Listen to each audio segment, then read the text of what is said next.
Convincing victory then for Team India, taking out the series yet again, like they did against the West Indies. 6-0 there, and now it's 2-0.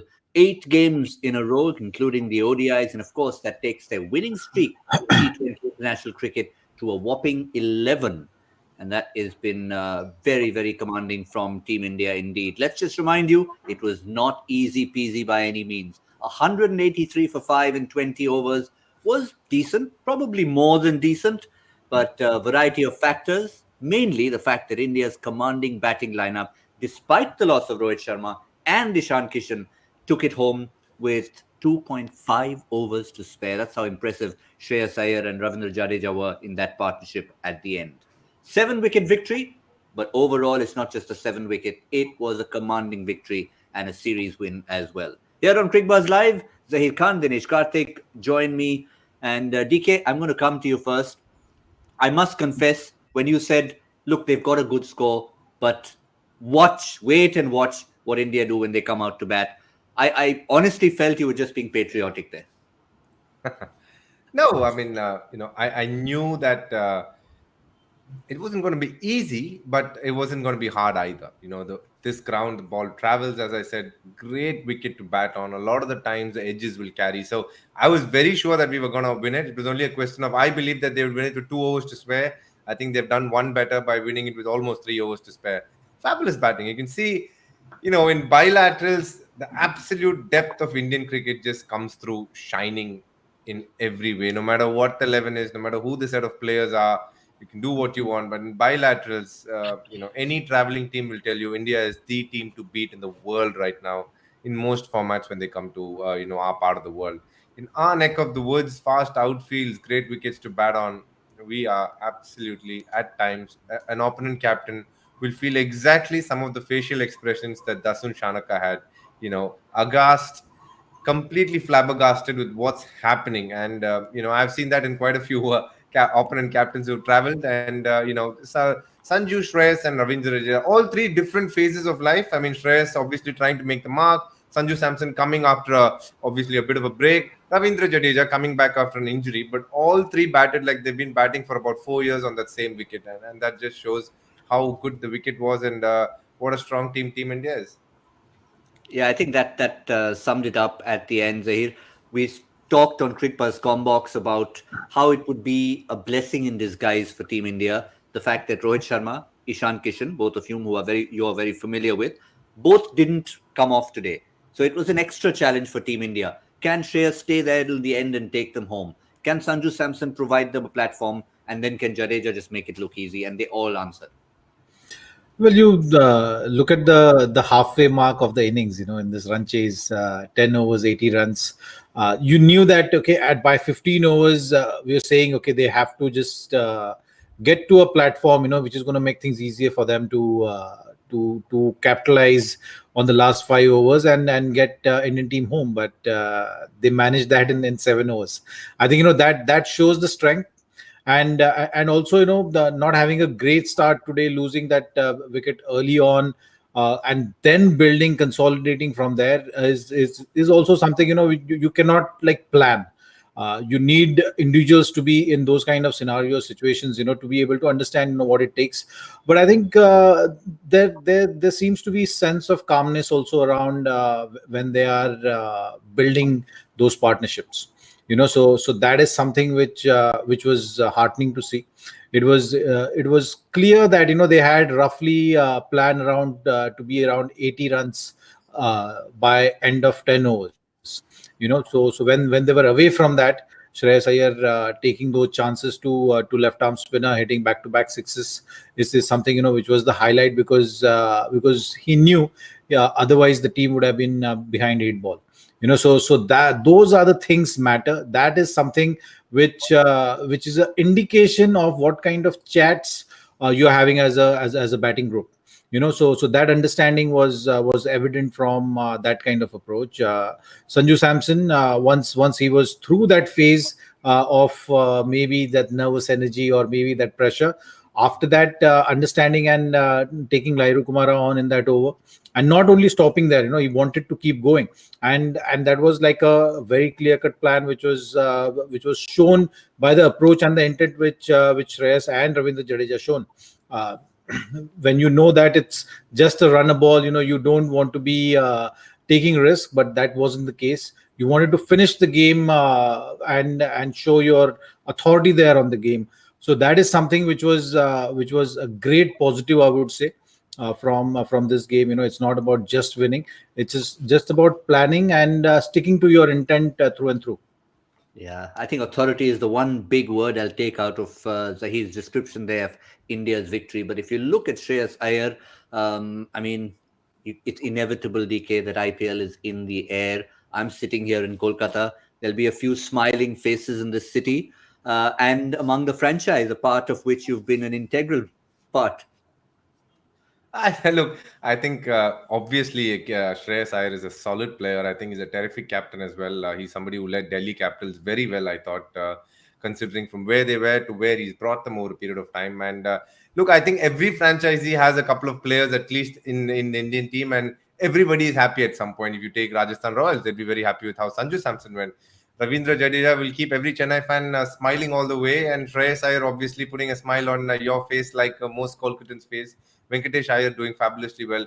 Harshal Patel's form, this series and the last series has been phenomenal for RCB. So, I think the beauty about this Indian team is obviously players play for different franchises, but almost everybody's performing. There's not one person you can single out and say, you know what, he's going through a rough patch right now. I don't think there is anybody like that right now. So, it's obviously going to be a heavily contested IPL with 10 teams, and the quality and caliber of players that we have at this point of time is definitely second to none in the world. Yeah, sure. I mean, there's lots of form being shown around Zaheer, but just to single out Shreyas Iyer for the moment, one, of course, is the IPL. That's going to happen now. But the real big question, and have a look at these strike rates of his back-to-back 50s, today even more critical because it came in a chase. It came after Rohit Sharma and Ishan Kishan had departed. So he had to take the team home. Once again, we come to the end of the year in Australia. There is that, it's a bit of a log jam up there. So he's made a case for himself somewhere. Certainly has. There's no doubt about it. When you have such a consistent performances, you can't really ignore the quality of the player. So yes, from that point of view, yes, for sure. Number three is a very crucial position as well. When you have a chance, opportunity to make it count, and you play in this fashion, that really adds a lot of value. Like I've been saying that a lot of maturity has been seen through these innings. It's about understanding what where the game is, what is the stage of the game, how you want to approach the situation. So all those kind of things Shreyas take nicely. And today I like the approach in terms of countering the bowling. So it's not always just about approaching the innings in a similar fashion. Like first T20 you saw he was taking his time early on, but today, barring those few deliveries where the short pitch balls have been at it, he gave himself room. I don't think that he's got such a quality as a batsman. You don't have to really try all those sorts of things. Just by playing pure cricketing shots, he can put enough pressure on the bowlers at the other end. Sometimes I wonder why does he take those kind of options. But nonetheless, once he passed that phase and he hit those pull shots to Binora, so that was like those nerves calming, and Shreyas getting into the zone. Was that the moment for me, in his innings when I was watching. But on the whole, when you are able to finish the games, you are there right till the end. You've not crossed a milestone and say that, okay, I've had a great day out there on the field, and I can take more chances. It was about finishing the game for your team, which really counts, and he was able to do that. So I think full marks to him for having that kind of approach. And these are the things, any management you look at, any team management, any skipper will be happy with that, because you're not leaving the job to for someone else to finish. You were there till the time the team was home. So I think these things will matter for him going forward as well, and will give him that added cushion which you're talking about Australia. Yeah, it's about the timing. I mean, sometimes we talked about Dasun Shanaka's innings today, and imagining if it had happened before the auction rather than after. But in Shreyas's case, DK, it's still a while to go for that T20 World Cup. But nonetheless, it's not that you're playing a heap of matches before then. So these are all the performances that will have to be noted down. The only thing is, he'd love to have walked into any team at number 3, but with India, he'll have to look at getting in perhaps at even 4. I think he's aware at the back of his mind that he might not start in the World Cup. But see, I think the first step is to put a seat on that flight, and he for sure with these performances, guarantees a strong place and a strong contender. You have to understand that you literally have another set of 4 5 players who will walk into this team who've done well over a period of time. The Virat Kohlis, Rishabh Pants, Surya Kumar Yadav, Hardik Pandya. So you have a group of players who will come at some point. KL Rahul. I can keep going, but at this point of time, we can mention a few. But the good thing is, as I said, and as we spoke before, every guy coming into the team is trying as well as he can to put his name out there, saying, you know what, I'm ready to play for India, and that's as good a sign as you can get for a new coach and captain. And they've had a brilliant run so far in T20 cricket with Rohit Sharma handling the team. I think has been phenomenal, and Team India is just going from strength to strength, and it's just great to see. They have a lot of matches more, obviously, one full IPL tournament, and then the tour of South Africa coming to India. There's so many more matches that's going to happen, and we all know how things change over a period of time. For the moment, you have to say that Shreyas Iyer has batted brilliantly, and he would put a smile on everybody in Calcutta right now, knowing that he's the leader and he's ready to go. Yeah, certainly will. But from Sri Lanka's point of view, there were a few fielding lapses, you'd have to say. A few times the ball didn't quite go where it should have gone. Ironically, though, they probably had the highlight of the entire series as far as fielding was concerned. Binura Fernando's catch. He's tall, hung on to that. I mean, you're tempted to say it was just something that stuck, but he had to put in that effort, and it was certainly their highlight. However, in amongst all those highlights, gentlemen, the Sri Lankan bowling. Is it fair to be critical or at least harsh?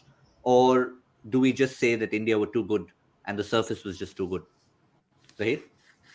Well, when you have such a total on board, uh, the intensity which they showed to start the innings with was just ideal. I think they were not able to sustain that, or they were not able to figure out ways of keeping that pressure going. Uh, and to add to that, the fielding was not there to support the bowling. So that energy which they walked in with, that intent which they walked in with, it just kind of dispersed.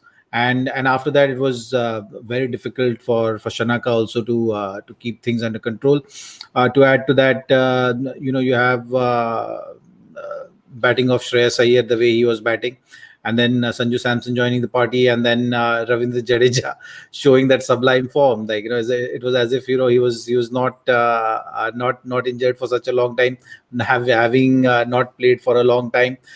Those kind of signs were not visible at all. So those are the things which happened and went against Sri Lanka. But I think they had a great opportunity to seal this game, and they had the ideal start. It's just about putting things together, which the inexperience of bowling maybe was not able to stand the test of the strong Indian batting lineup. Yeah, if you look at that phase, the last 4 overs of their batting, the first few overs of India's batting, it was all Sri Lanka. You score 72 runs in the last 4 overs, then you get Rohit Sharma and Ishan Kishan out. You'd have to say, we'll take that with both hands every day of the week. And yet, you lose a match with 2.5 overs to spare. That really talks about the strength of Team India. But DK, you mentioned the soil, maybe not a kind of place where bowlers want to queue up.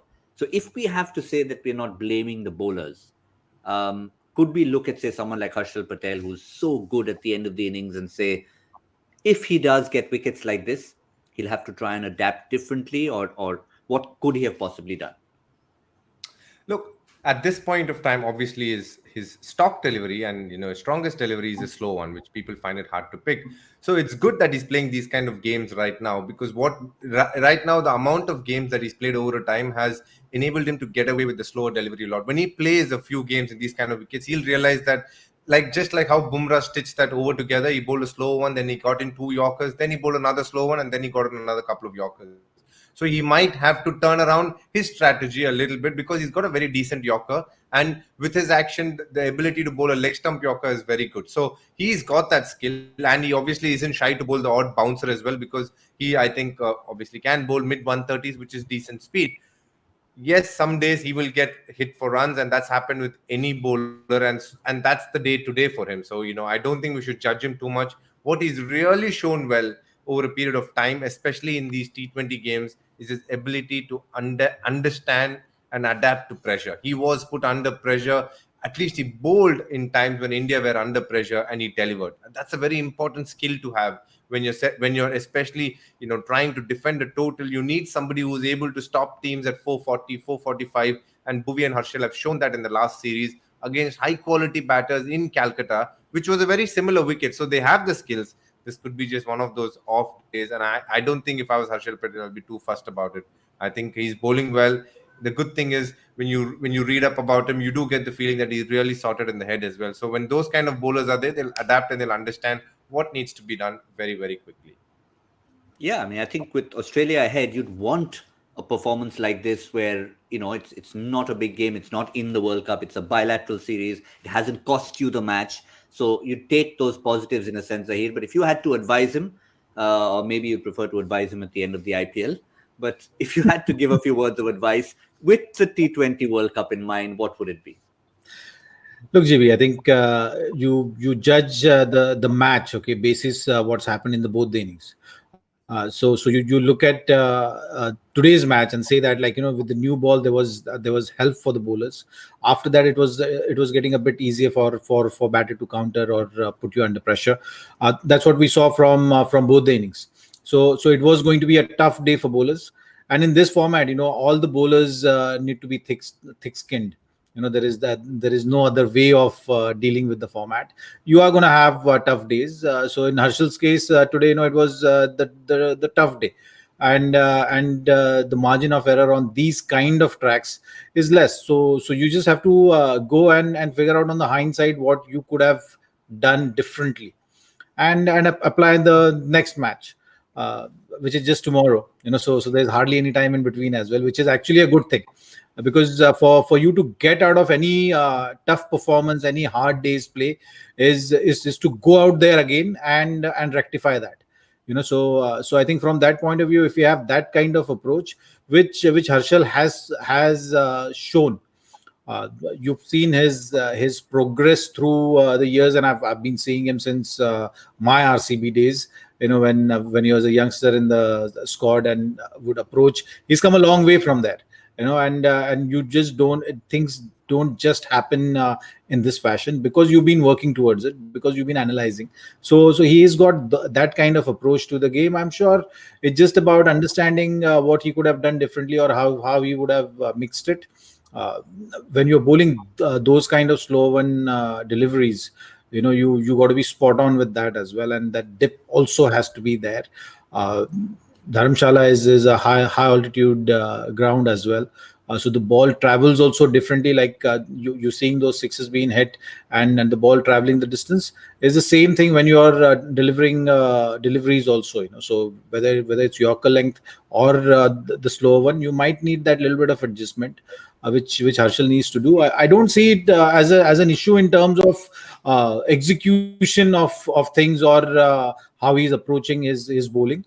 I think it's just more of a fine tuning with regard to the condition. Maybe add the altitude aspect to it, and see how you can do things differently, and just go on and move on with the game.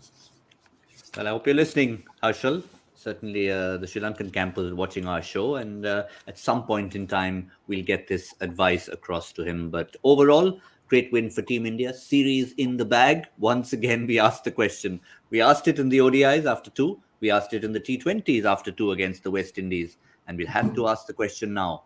how many possible changes can we see? The only difference, DK, here, as we look ahead to T20I number 3, also in Dharamshala, quick turnaround over the weekend, is that you don't have a huge amount of players who haven't really got a game or who are still to be tried.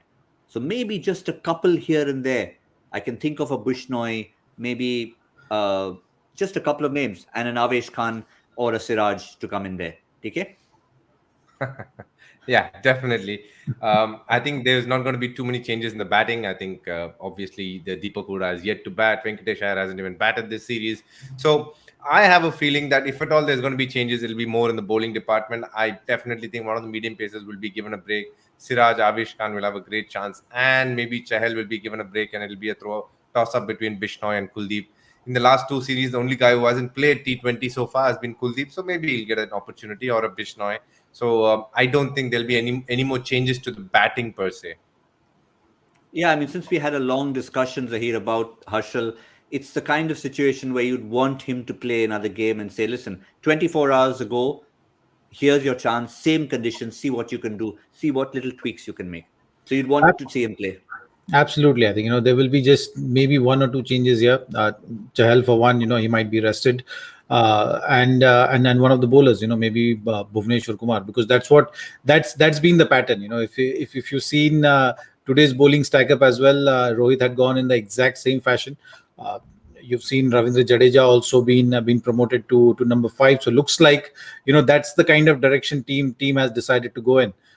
Look at Ravindra Jadeja as a pure batsman batting at number 5, change that balance. So they would want to continue with him with that position. So hence he will definitely play.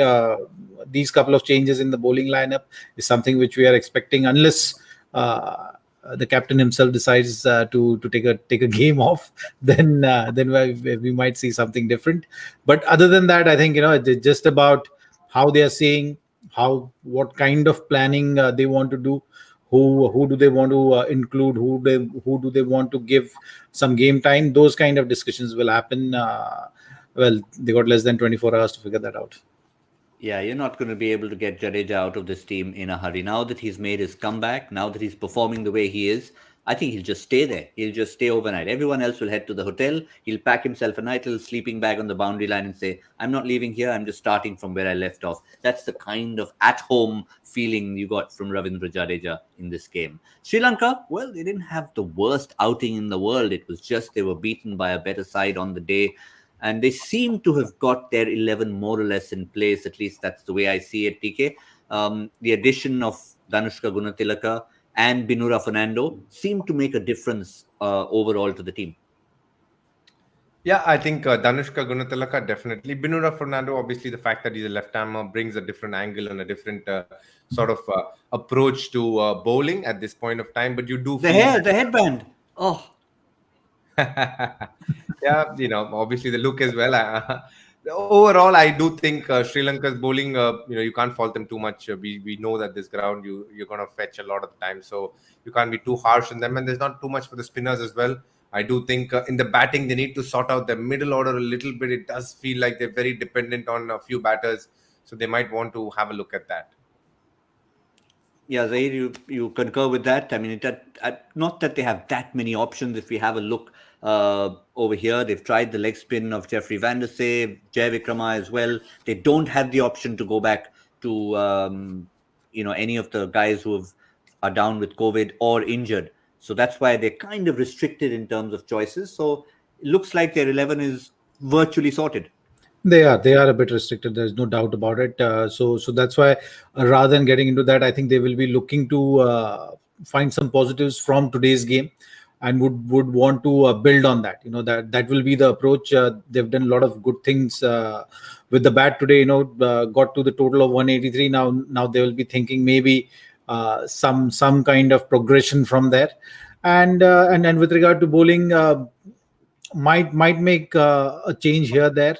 If they have the option, which they feel will be able to do a better job on the surface under these conditions, so that might be the discussion. But generally, I think it will be around the planning and the intent, or maybe fine tuning in terms of approach with regard to the ball in hand. uh, batting, they would want to just strengthen whatever good things they've been doing today. But one thing they'll know is India will come just as hard. Even if there's a little change in personnel, India have already shown that without a KL Rahul and a Virat Kohli and a Surya Kumar Yadav, they can still be at full strength and on the T20 or the ODI format for that matter. Just the one question to answer. Sri Lanka may have a few questions to answer, but we collectively will try and answer Joy's question for the day. I'm sure all of you have. We've got lots and lots of answers in on hashtag Cricbuzz Live. Which current cricketer's first name is inspired by a footballer who won the World Cup the year he was born? Lots and lots of choices there, but let's go straight to the answer. And the answer is yes, indeed, Romario Shepherd. Romario Shepherd, of course, the great Brazilian. And in that part of the world, they love their South American football in the Caribbean. So Romario Shepherd was the answer. And of course, there's a reason why he was named Romario. And who was it who spotted that? Because you had lots and lots of choices for that. And it is, yes, you're back, buddy. Tanmoy Chakraborty. No more complaining. Not that you complain. We love it. It shows your passion. In case you miss it by a millisecond and we don't spot you in there. All right. A huge shout out to Tanmoy Romario Chakravarti. That's what we're naming you for the day. Well done, mate. And of course, we've got one more game to go. We've had lots and lots of fun bringing you all the games so far against the West Indies, against Sri Lanka. One T20I to go. It's less than 24 hours from now in Dharamshala. But for now, from Zaheer Khan, Dinesh, Karthik, and myself, it's good night.